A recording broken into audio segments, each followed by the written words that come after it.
Hi, and welcome to Stamp with Jini. Today I'm going to share with you this card made with the Dragonfly Dreams bundle of products. We're also using the coordinating designer series paper found in the suite. So let me set this aside and I'll show you how I got started.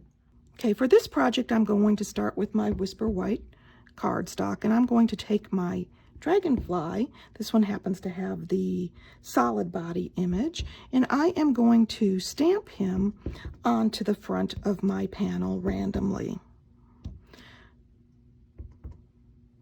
And let's see, I'm going to place one in there.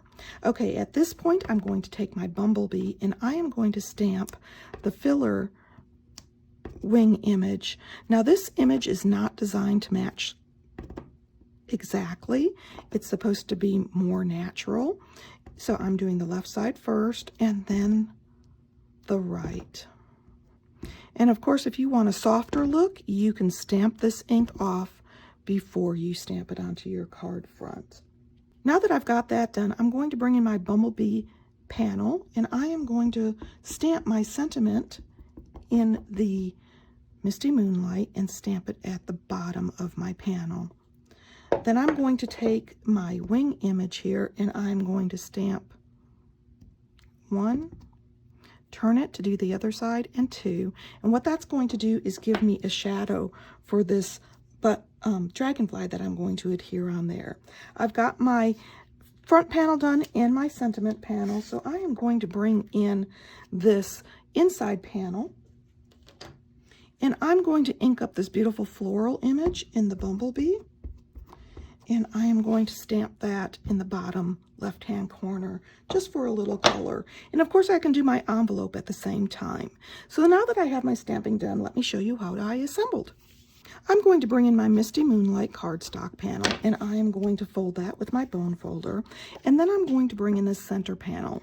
And yes, I dropped the stamp, and so I just flipped it over and I can use the back. I love that about our paper. It's thick enough that you can stamp on both sides.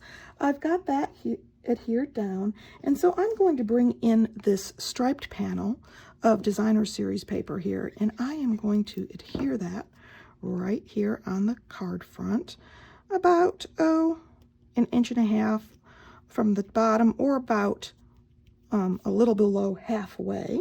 And then I'm going to bring in these two designer series panels. I am going to add some dimensionals to the back of them. 1, 2, and 3.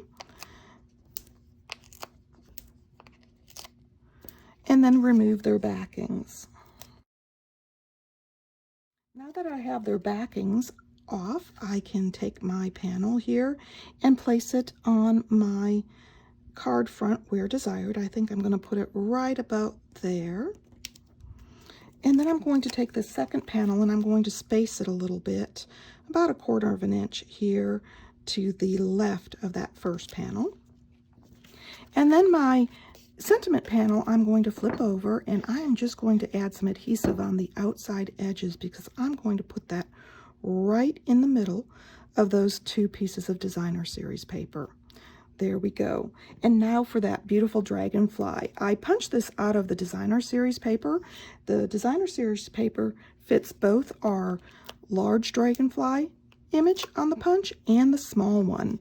I suggest you cut around your dragonflies to get the most use out of your paper, and I will have that on my blog for you to see.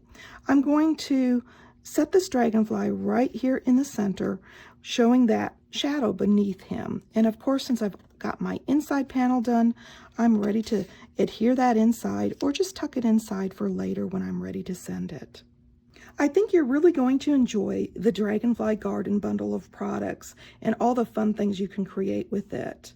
And as always, if you don't have a local demonstrator and would like a catalog, email me your name, address, and phone number, and I'll be happy to send you one. Meanwhile, feel free to stop by my online store where you can find all these wonderful products. You can get there from my blog, Stamp with Jini. Thanks for joining me.